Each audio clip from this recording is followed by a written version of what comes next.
Hello, everyone, and welcome to the webinar.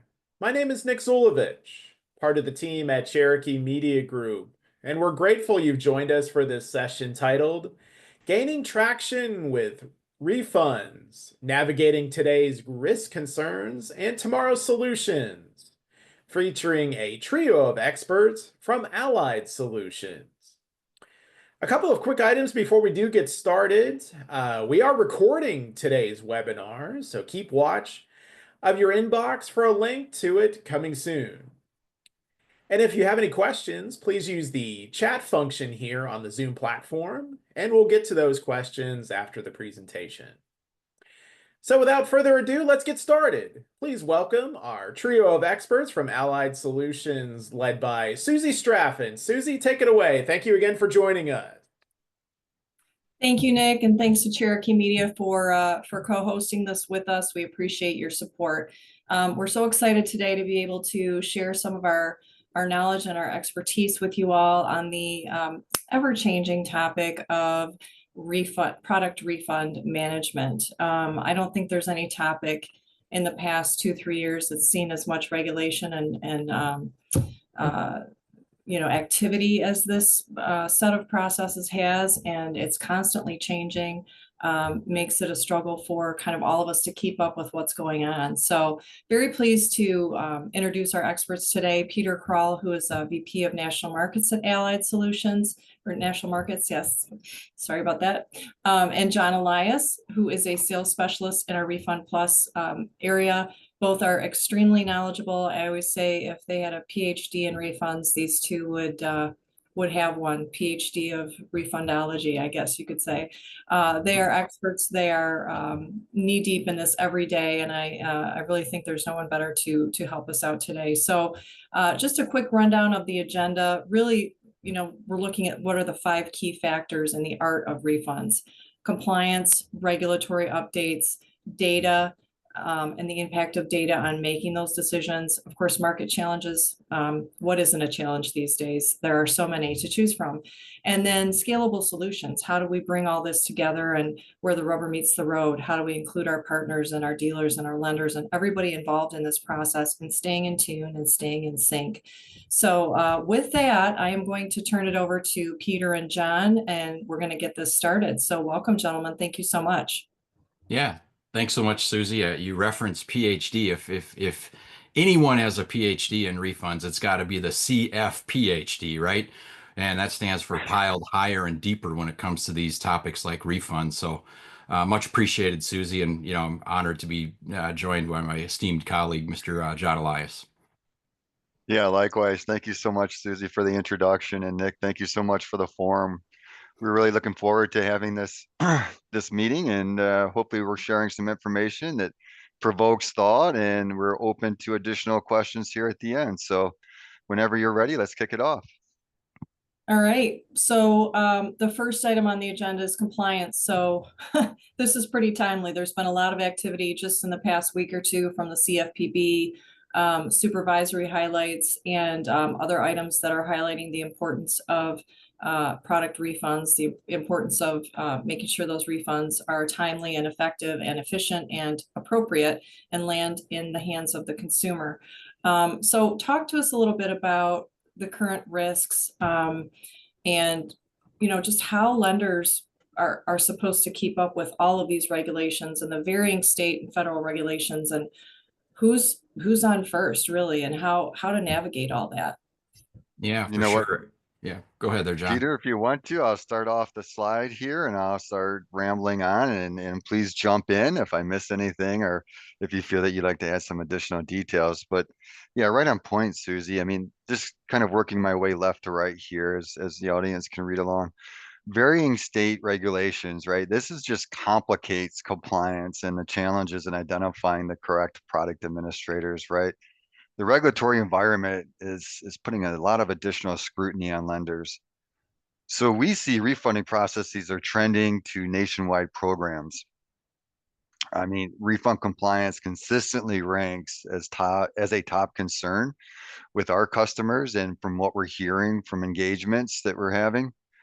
And there's additional concern about what regulators may do in the future. So this is really creating some additional spin-off practices and some additional areas of focus, all the way from learning more about what are you financing, form review, and clear tracking of how the consumer is receiving the refunds that are due to them.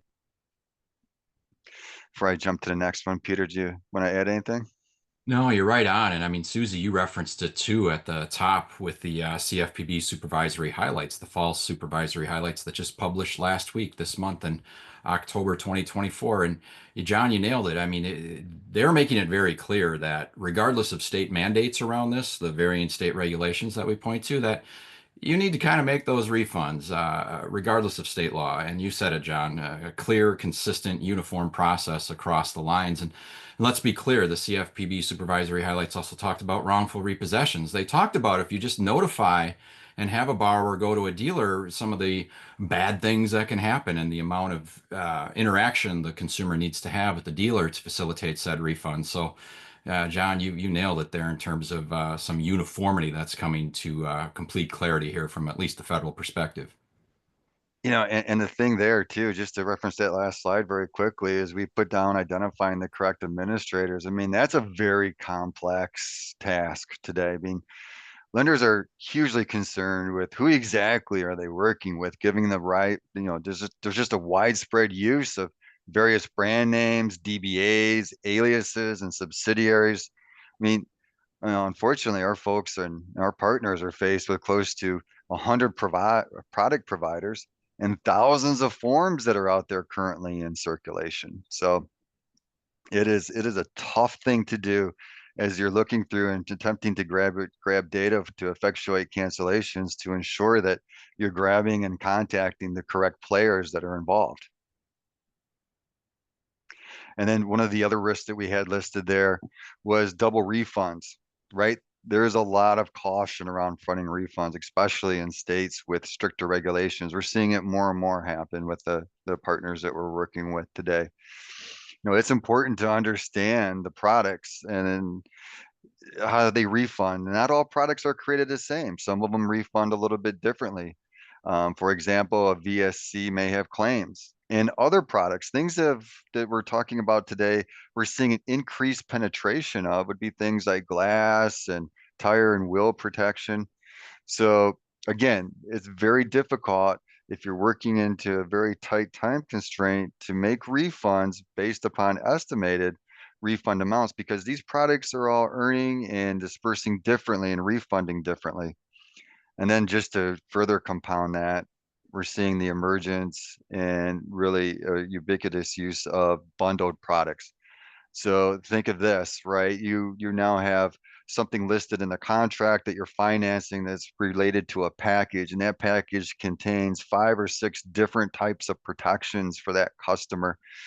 Some of these protections, depending upon the triggering event, may be cancelable. Some of them may not be, or you may not want to cancel them proactively because they're still providing protection to that customer, to that asset. So, and I think that's one area I wanted to also touch on, is just to say these other products that I just referred to outside the standards of GAP and VSC, we're seeing that these products have an 80% penetration in lease, 30% in retail, and even 40% in cash deals. So they're becoming very popular and profitable for the dealership, and they are providing real value to the customers as well. Yeah, no doubt about it.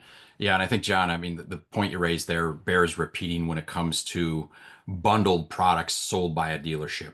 John Elias Chevrolet, the Platinum package, but not knowing that's actually something in terms of Safeguard or another provider.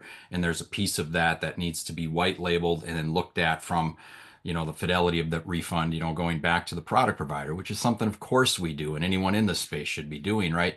But you're right on, John. I mean, there's an intense pressure as these vehicles are at still all-time highs for their collateral pricing, and despite a 50 basis points reduction in interest rates, we're still seeing really high rates on autos. A lot of subvention going on, but that compounds I'll say the vast amount that these refunds are impacting in terms of the customer's wallet, right? I mean, these are substantial refunds, and if they're not done properly, there's no doubt as to why the CFP has talked about this 6 times in the last 5 years explicitly, right? I think that's only That's right. continue to go up, John. So thank you. And then if we want to move into the next slide, Peter, do you want to kick off with regulations running rampant? Yeah, I think we've already kind of done that to save our listeners a little bit of time, but the interesting part there too is, and we are in an election year, right? I mean, I don't, it doesn't take much to notice those ads, particularly if you live in the state of Pennsylvania. But there's almost like this increased scrutiny going on now, right? I don't want to suggest overreach or anything like that, but there are regulations running rampant, as we say here on this slide. This process is being scrutinized at every level, state levels, federal levels, CFPB, FTC, when it comes to the Federal Trade Commission, particularly with the CARS rule, combating auto retail scams. That's currently being challenged in the courts. But there's a lot going on. A lot is running around there, John. And, unfortunately, if you miss one, it could be a mistake. If you miss two, let's take the regulators out of it. Class action ensues too, right? And what we've That's seen a right. little bit through that little crystal ball, right, is sometimes the class actions, the settlements, then lead to things we are reading in the supervisory highlights. They are leading to enforcement actions. They are becoming part of that exam process. So perhaps that's the best way to take the triple R's and say that regulations are indeed running rampant, John. Yeah, it's just hard to comply with these contrasting laws, and the industry needs a standard practice, right? Given the multitude of cancellation processes in use across the industry, which may vary by lender, dealer, provider, product type, trigger type, state and date. I mean, there's a lot to consume there, and when you start piling in these different regs, it just becomes very difficult to navigate this space safely. Well said. Yeah, and Susie, thanks for putting up the latest there from our October 2024 aforementioned CFPB supervisory highlights, where for the third time, really going back to some of their consent actions and enforcement actions, here we see it highlighted in yellow that, consumers are to receive unearned premiums for ancillary products. Notice they say more than just GAP, ancillary products in all states, including those that do not mandate such refunds. And this applies, as John said, to all these triggering events, we call them, the default, the total loss, early loan pay. So this is, I don't know how they can make it more clear in this regard. And I would have to anticipate that this, like with all supervisory highlights, this is coming from exams that they're currently conducting. So we're going to see a downstream effect of that when it comes to future consent orders, matters requiring attention, etc. So, yeah, I think we've certainly seen regulations running rampant. Yeah, I mean, they just product cancellations need to be handled correctly, no matter the circumstances or location, right? All right. Well put. Well, thank you for that. Thank you for those updates. I think we've gone to the next slide here. So talking then about compliance, obviously there's a need to comply. There's a legal obligation to comply. Then the question is, what am I complying with and how do I do it?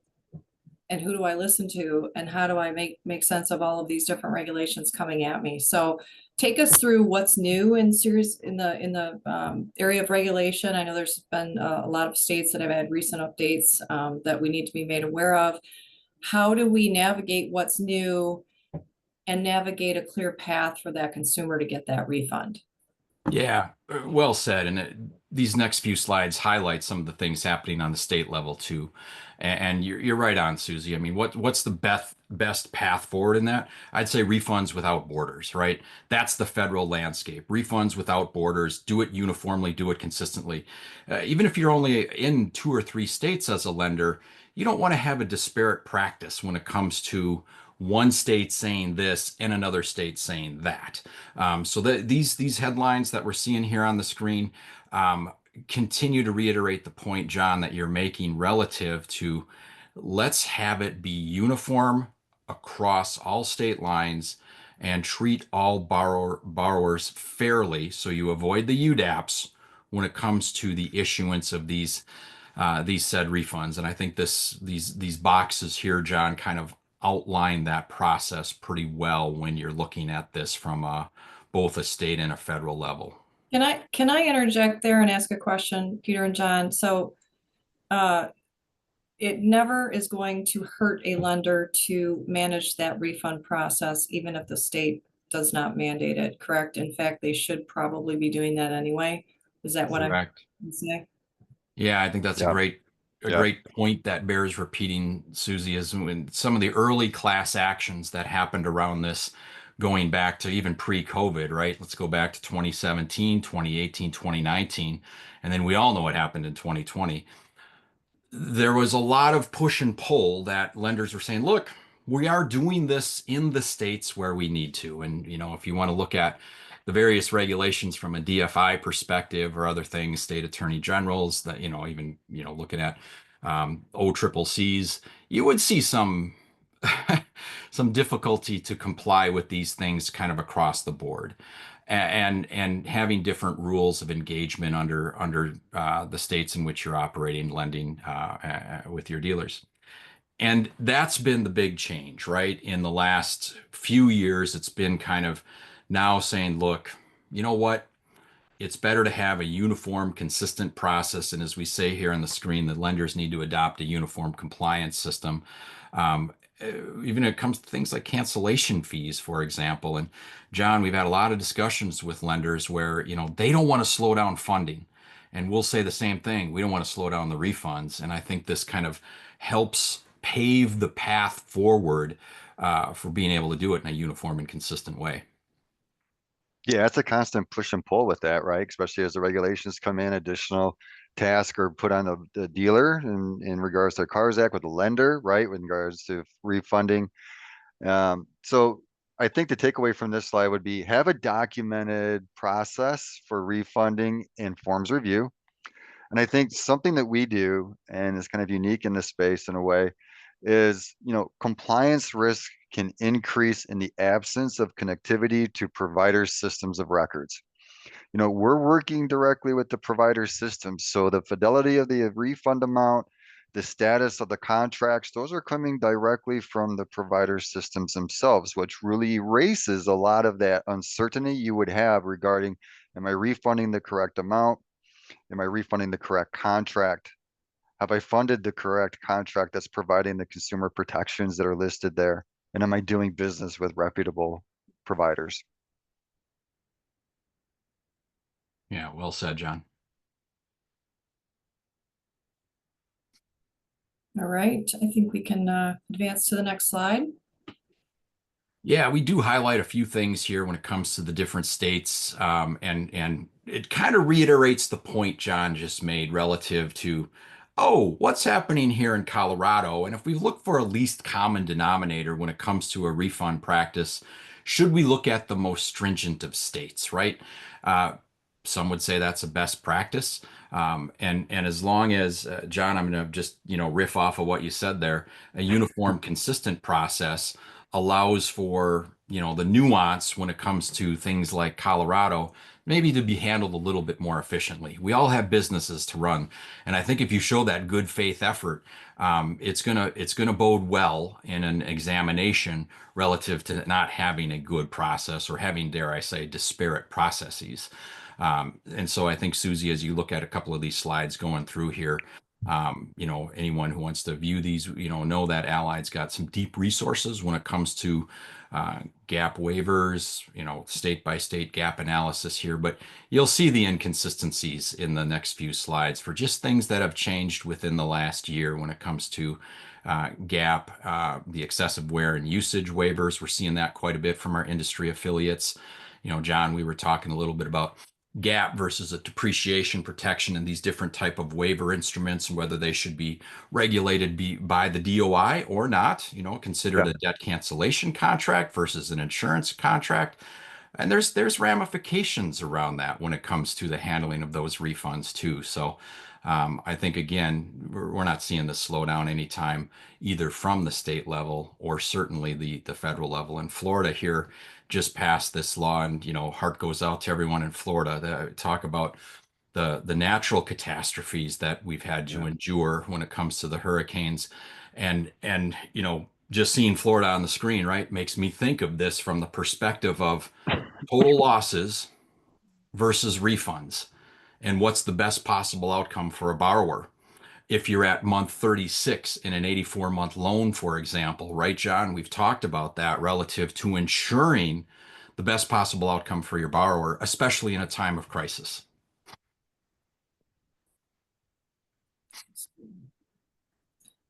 All right, I think we can go to the next slide and the next topic here, which is data-driven decisions. So we've just talked about sort of the requirements that are around the requirements, the compliance, and the regulation around product refunds. Now it's how do we get there? How do we be smart about, again, how to get that refund in the hands of the consumer?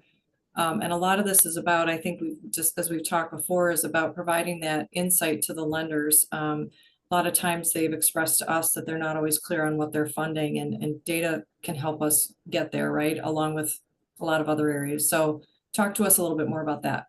Yeah, and John, I can't wait for you dive into Lulus. But when we talked a little bit about Florida and like best possible outcome for a borrower, a gap refund or a gap claim, right? We had a lot of conversations at an industry event last week talking to some lenders about, well, if there's a gap claim to be had, we better go file it.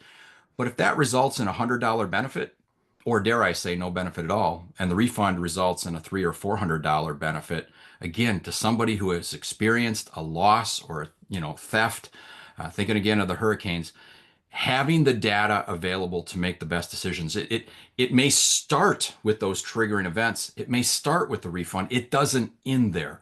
And I mean, John, we had a lot of conversations around that. Yeah, there was just some great points that were made, and especially some of the information that you were sharing with those folks that were asking us, Peter, was great. It was just awesome.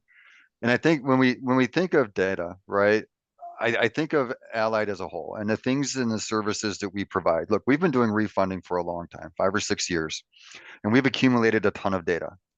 We also do insurance monitoring, asset management. There's a number of tools that we have that our partners are using today.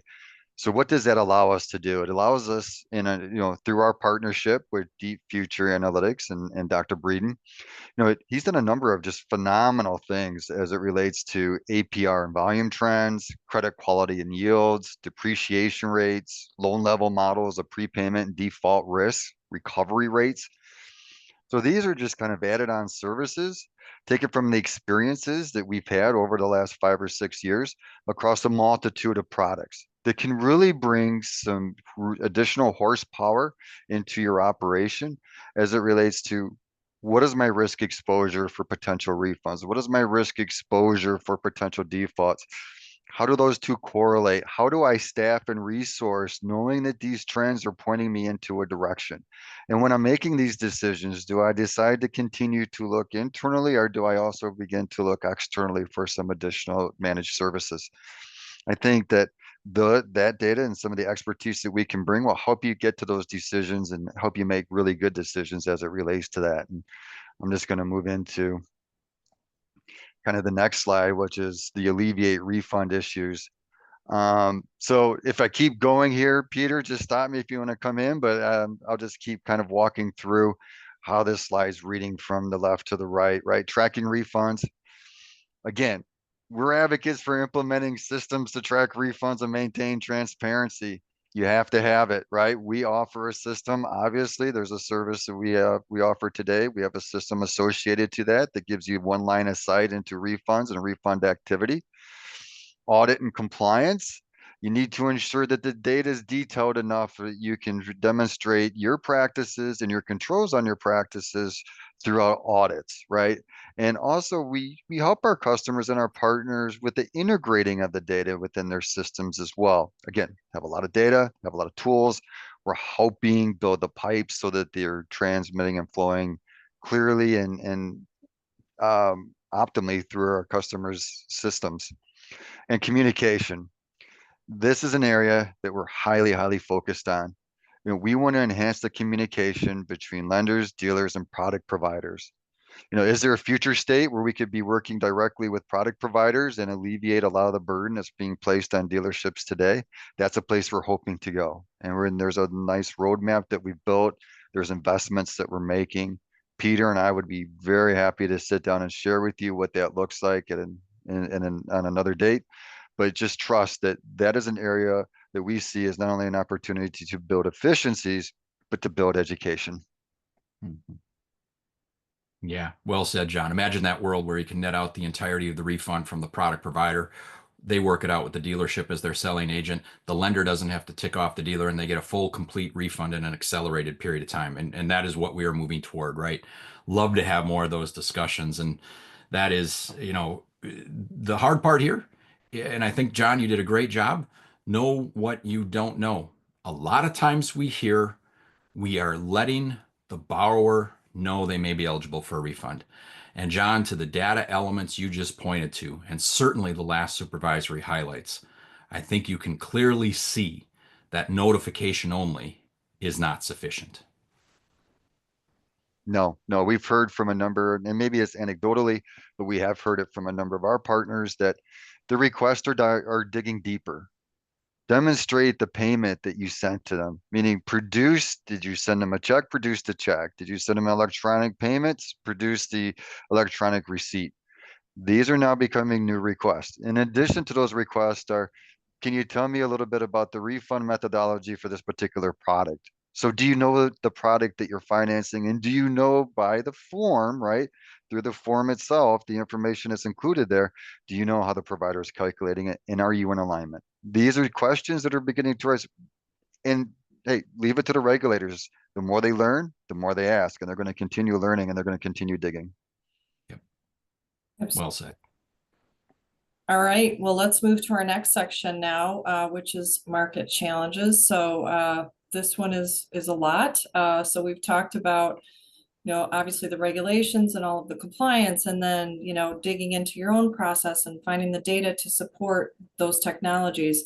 Now we're looking at the broader picture, which is what's going on in the market. And on any given day, when things are fine, it can be a complex process, let alone with everything that's going on now.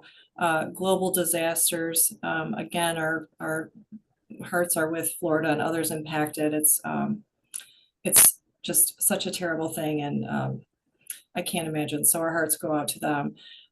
Global challenges, we have high interest rates still, even with the federal rate cut. Affordability challenges, unrest in the Middle East. We have an outage, a CDK outage. We have an election. Any one of these things would be impactful, but we've got them all swirling in sort of this impending tornado. So talk to us about how that affects the process and what different things lenders should be looking for. Oh, change management, right? You just outlined a whole host of things when it comes to our world, right? Reminds me of the REM song, right, Susie? We love our music, the end of the world as we know it, and I feel fine, right? A lot of people don't feel fine. I mean, I think that's the reality of the situation. And, John, I'm going to hand it off to you because I know with your great background, and industry experience, I mean, just look at the stats on this slide, right? I mean, there's a lot of these that if we were to look at this state of the union right here today, 6, 8, 12 months into the future, um, I don't want to make predictions, but some of these things are accelerating, like the delinquencies, John. And I mean, we're not out of any kind of woods by any stretch of the imagination from my perspective. But I know we've again had a lot of conversations with folks about this. Yeah, you know what, 30-day delinquencies, I look at that percentage, but what I like to do is dig a little bit deeper. And what I wanted to check into is 60-day delinquencies. They just reached 6.12%. So the next 6 to 12 months will be a real test of consumer health, right? The outstanding balances, look at those numbers. Think of these numbers that you're looking at on the screen today. Think of the cost of the automobile today, the cost of the financing, these refunds, these products that are being written and attached to these assets are very high, right? The cost of these are very high. So refunds naturally will increase as well. we look at not only the rising loan rates, delinquencies, outstanding balances create greater pressures, but you also think of this, the other third component, the third leg in this stool is we're not even mentioning the fact that dealership M&A activity is still humming along, and there's going to be another 500 stores expected to change hands this year. They're a critical partner in this. So suddenly what you're seeing is this refunding becomes even more difficult and complicated for the simple fact that now instead of reaching out to the store, this may be now consolidated under a larger commercial dealership that has operations located in an entirely different system. You're still attempting to contact the store as you always have, only to find out no one's responding because that communication now should be redirected into their corporate stores. This is very interesting, the way that we're seeing the market kind of evolving and changing around us. And I think that part of the other issue here is really we have an on-demand society, right? Consumer expectations, they expect everything. When I am on an app and I perform an action, I expect an immediate result. Well, consumers are expecting the same thing when they hear that they're eligible for a refund and a refund's being sent to them. So whether they're paying the loan off early and they become educated to the fact that a refund's due to them, or they're experiencing a total loss, or refinancing, right? So we see rates, and rates have recently gone down. Speaking to analytics, our expectation would be that a 50 bips reduction in rates would roughly equal a 20% activity increase in refinancing. Now, does the interest rate decrease point to more car sales? That's unknown, but we do know that some natural catastrophes are going to increase total losses, and they're also going to consequently increase new car sales in select markets. So again, refund activity is going to pick up on a number of different fronts, just looking at the data that we're sharing here today with you all. Yeah, and to your point, John, I keep coming back to those supervisory highlights. They talked about gap on salvage titles, for goodness sakes. You know, and think of again everything that's happened with Helene and Milton and the number of these cars that are going to show up in various stages, right? So, yeah, well said, John. And Susie, I mean, like we've talked about this too. This slide with the steady 3-year upswing between 21 and 24. It'll be just for anyone who wants, right? Like, you'd love to have this council 6 months from now, 12 months from now, and see what these numbers look like then. And I spoke about dealers real quick to wrap it up. You know, on the back end gross, these product sales account for between 65 to 70% of the back end profitability for the dealership. So these product sales are not going away. That momentum will not slow down. And if we just look at products per deal, right, you're probably looking at close to 2 in retail transactions and 1.5 for lease. So product focus on behalf of the dealership will continue to not only at today's pace, but continue to see it strengthen. All right, well, thank you. And we're going to go to our last topic here, which is scalable solutions. So this is about bringing everything together where the rubber meets the road, so to speak. Can you talk a little bit about how this is all pulled together and how all the individual sort of silos in this process, dealerships, lenders, providers, consumers, how do they all work together in a transparent way to effectuate the refund? Yeah, I like it's like our music analogy, right? You kind of need an orchestrator of this, and we talk to a lot of folks that do this in some capacity internal, some use external partners, and it really is a unified collaboration, right? It's a managed BPO, it's a business processing outsource. We've heard from hundreds. We work with hundreds of lenders around this where optimizing their process internally to comply with the external business forces that are challenging their business all across the board to achieving the best possible outcome for their business. Look at Allied Solutions, right, Susie? We just had a great session with our CEO yesterday hearing about the claims, the severity, and the frequency that's happening right now. It's not good, and we are rendering benefits to people when they need them the most. Now, compound that if you're a lender in a multi-state footprint, particularly in the Southeast, and you look at this collaboration, this bubble chart of the financial institution the API automations that we continue to invest in, how we can manage as much as we can to make it as easy for the lender as possible. You raised a great question. For us, it's always trying to determine the path of least resistance for the lender. What is it that they best want to achieve? Maybe they're going to continue to do some of the collection activity in-house, but when it comes to all that early loan pay, the volume is just enormous. What type of technology restrictions are they going to run into?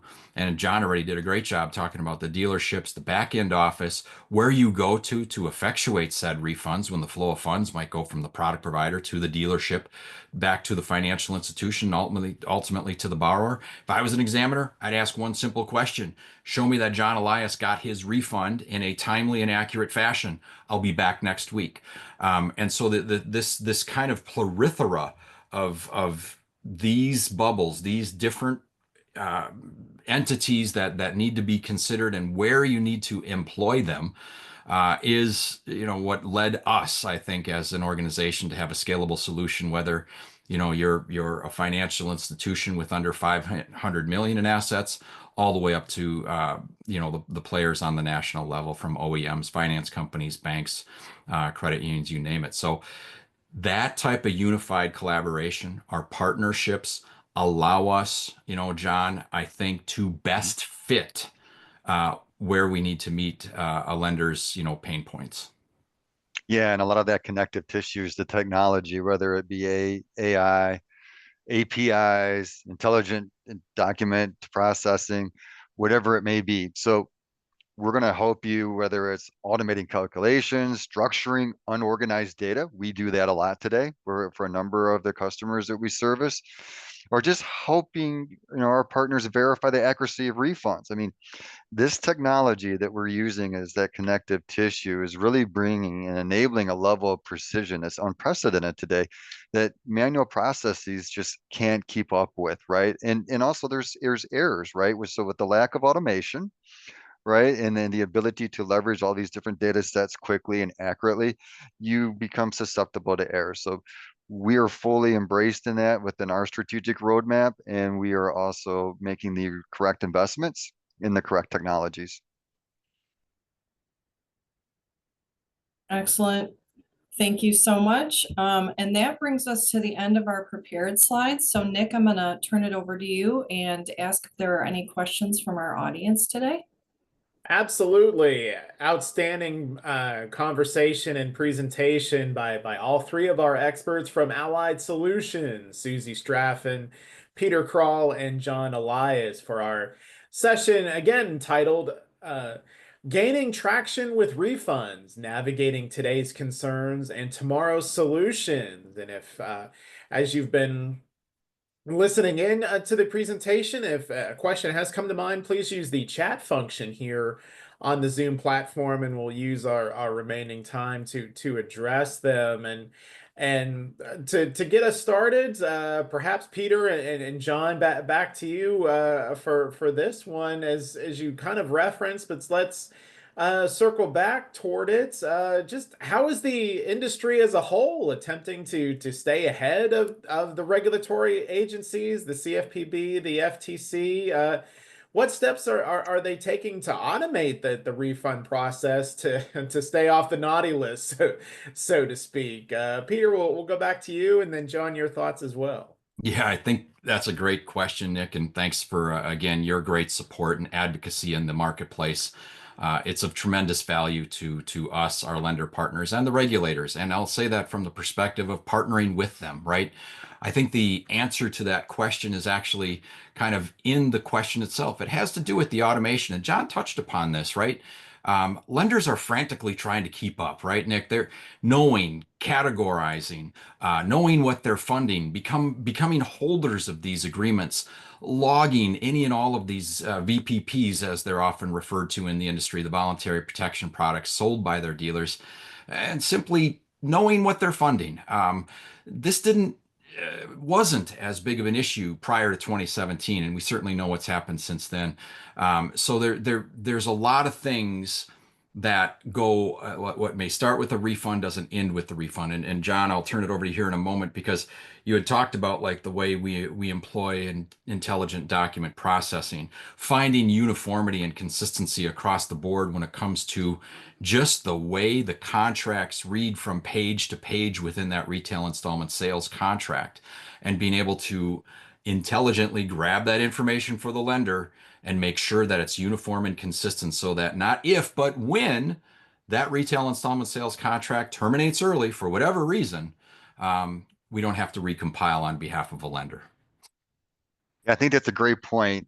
There's a lot of forward looking going on right now, and a lot of it's looking at moving this process upstream to more of the originations part of the workflow, whereby you can capture all of the relevant data needed for a downstream cancellation to effectuate a cancellation if it's required. So what does that entail? That really means how much of this information can I grab and I can monitor it. Now I can start to gain insights into how is the product seated? What is the status of the product? How does my customer use these products? When typically does my customer, if they're doing they're self-canceling. So if they're going to cancel the product without giving the lender knowledge, they're just going to reach out to the provider company. When does that happen? Is there a pattern that we can see here? And then having the data organized so that once one of these triggers occurs, I can immediately spin off an automated process that's also mapped. So what we're seeing is we're seeing the emergence of lender advisory groups. And these lender advisory groups are really to work more in coordination with providers and dealers so that they can understand how their systems can interact with one another and how they can better communicate with each other. Because today, the communication's fragmented, right? Dealers are working with providers, dealers are working with lenders, lenders are working with dealers, but lenders are not working with providers in an automated way today. So there's that one. The second one would be there is consideration of a universal gap form. If you remember, what was it, 20 years ago? I don't know, I might be aging myself, but there was multitude of RICs out there, retail installment contracts. Then law came in and law said we're going to have a standard retail sales contract and it's going to be the 553. It is another standard in the industry. Question, why can't that be done with product forms? That's also a consideration that's been kicked around for a number of years. And then it's really about building a communication portal or a refund portal where all these parties, just as I mentioned before, have a space where they can see and coordinate activities and communication. Excellent. Well, John, we'll continue with you here as a follow-up, and then Peter, if you want to chime in as well, just along of what you just referenced, that uniformity, trying to have some standardization. What have you seen about the potential streamlining for gap forms? Is that maybe a possible point where more of that streamlining, standardization might happen? How is development along those lines kind of gaining momentum, or how far do you think there is to go? What do you think? I think it's an interesting, I think it's an interesting topic. I think if I'm a gap provider, I believe that my product offers unique benefits. Now, many of them may be the same, but I don't want to lose my branding, right? I feel that my form is representing my product uniquely and it creates a unique value proposition. So is that something that I would want to endeavor in? I don't know. Does the industry need some conformity with either in the form or within the form language becomes the second question. Do I modify certain sections that are relevant to the refunding and servicing of these products? If I make that consistent and the body of language is consistent within all these forms, do I necessarily need a universal gap form? I just think that, again, this has been a topic that's been kicked around for a period of time, for a number of years. As you can imagine, as soon as you standardize any document within a workflow, everyone looks to standardize the next one. It just makes life easier for everyone. But there's also something to, I'm a provider. I have a unique value proposition that I want to have represented to the customer. I want to have a unique value proposition to the dealer to sell this. Do I become a little genericized in this exercise? I don't know. Would I be more willing to perhaps say there's a common calculation methodology, a common start date, a common way of to communicate with me, and I put that language in the agreement? I think that's also a very viable alternative. Peter? Yeah, right on, John. I mean, we want to promote entrepreneurialism. We want to be able to promote product uniqueness. And how much can a standardized gap waiver do that? Well, look at what gap has even evolved into over the years, right, John? I mean, you got Yeah, truncated coverages, you got skip a pays, you got auto deductible reimbursements, sometimes baked into the waiver, sometimes as an addendum to the waiver. that's right. There's a lot there, and I think if it was the CFPB, they would say, yeah, there's going to be some uniformity when it comes to certain, TNCs and refunding being a big part of that, right? The prevailing attitude of even if, the consumer is made aware that they are eligible for a refund, they're not getting it. So, be careful what we wish for when it comes to some things like a uniform gap waiver, for example. But yeah, I agree with you 100%. And again, let's not squash the creativity and the ingenuity that goes into all of these product designs and configurations. At the end of the day, I mean, the consumer, to your point, they they want choice, they want options, Hmm. and complexity doesn't always necessarily mean that the path of what they're going to choose is made more clear. Sometimes, less is more in this case. So yeah, you're right though. I loved your comment that this is not new in terms of the industry and looking at a universal gap waiver, for example. So well said. Our webinar continues, featuring a trio of experts from Allied Solutions, Susie Straffen, John Elias, and Peter Kroll, for our session today titled Gaining Traction with Refunds, Navigating Today's Concerns and Tomorrow's Solutions. And certainly more resources from the company is available at their website at alliedsolutions.net. And a variety of pathways to reach company executives can be had there, as well as on other platforms of social media.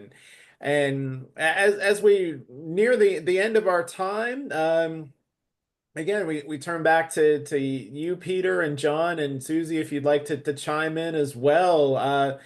Certainly don't want to get too far into the weeds of politics, but certainly, as referenced during your presentation, it is an election year. We will vote for a new president and lawmakers in both houses of Congress. Just how will that monumental event impact regulations, do you foresee? Just um, difficult question, but still wanted to get your thoughts again. Just being that an election year, lawmakers play a big role in the regulatory world. What might the industry be should be bracing for, perhaps? Yeah, well said, Nick. I mean, so much is at stake, right? When you look at the upcoming election, you've outlined all the different, from the federal to the state levels, House, Senate, etc.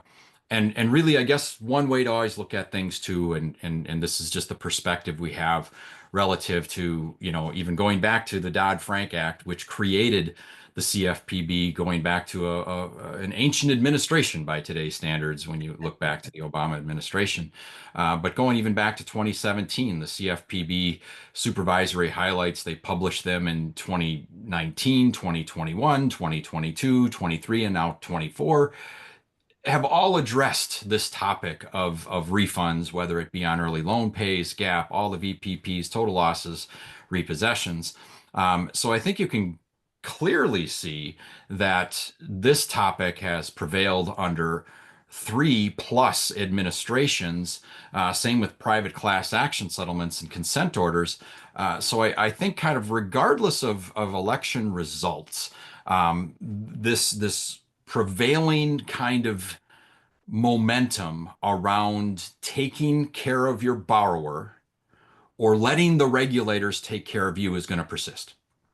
And so therefore I would say, kind of regardless of the election outcome, again, take care of your borrowers or the regulators will take care of you. And that again has we've just seen that in the number of consent orders. I mean, we can get into the directors of the CFPB and who issued more than not, but 3+ administrations, and we've seen this kind of consistency toward taking care of the borrower, even though they may be made aware that they're eligible for a refund, they're not getting the refunds, or they're being UDAPed into how they actually obtain those refunds. So I guess that's as much of political, pundits that you'll get from this mug. But John, I mean, we know in some states, not to bring it down to that level, but there some states, as some states have gone, so too has the country when it comes to some of these rules incumbent within these refunds and auto loan servicing. Yeah, I'll take a little bit of a different tact on that.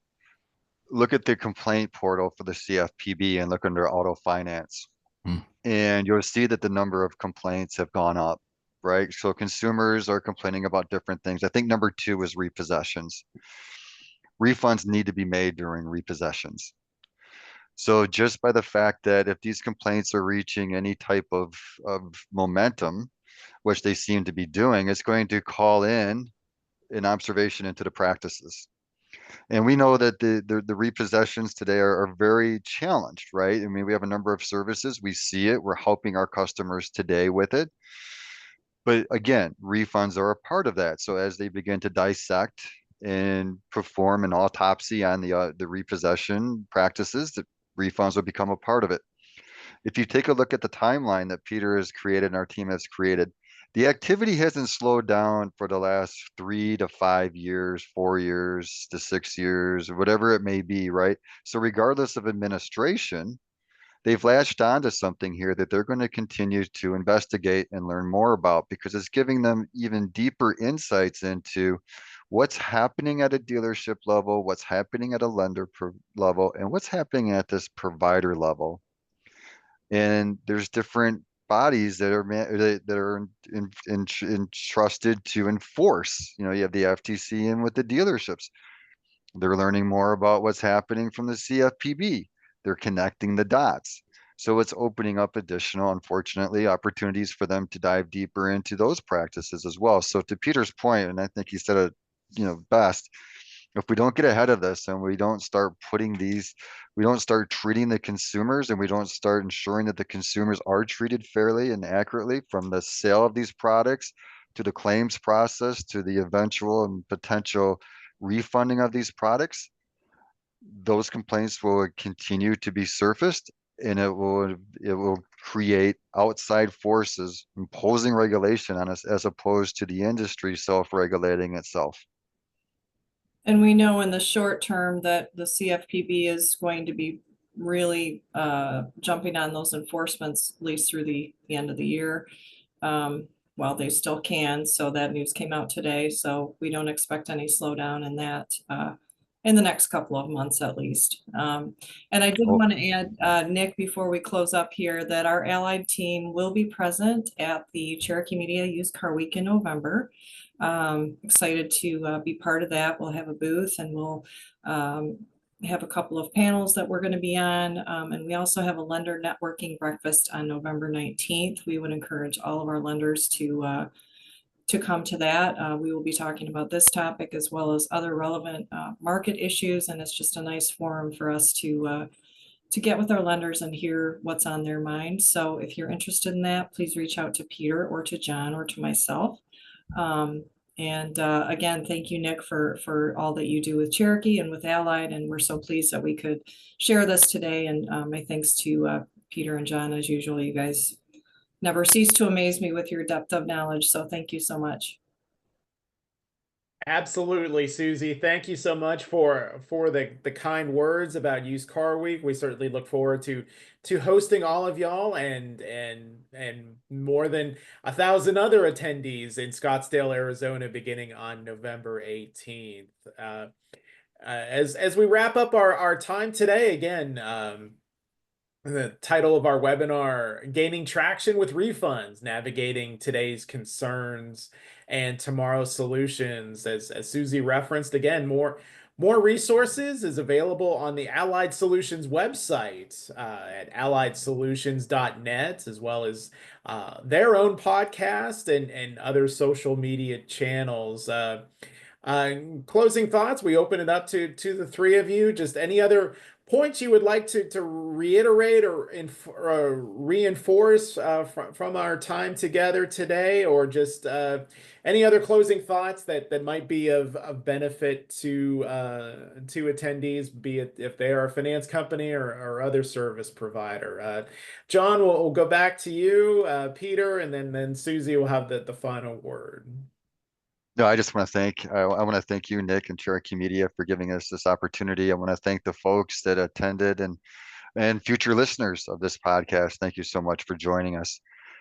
Peter and I are available at most industry events, as was just mentioned. Susie, we're going to be at a couple of the upcoming ones, but don't wait. If you have questions, feel free to reach out to us directly. We're always open. Drop us a line. Our email addresses, our phone numbers, our contact information will be shared. So feel free to reach out at any time. And thank you so much for taking the time out today to share it with us today. Peter? Yeah, well said, John. I'll echo that, right? You know, Nick, it's been a pleasure knowing you over the years, and Susie, your leadership in the space when it comes to Allied.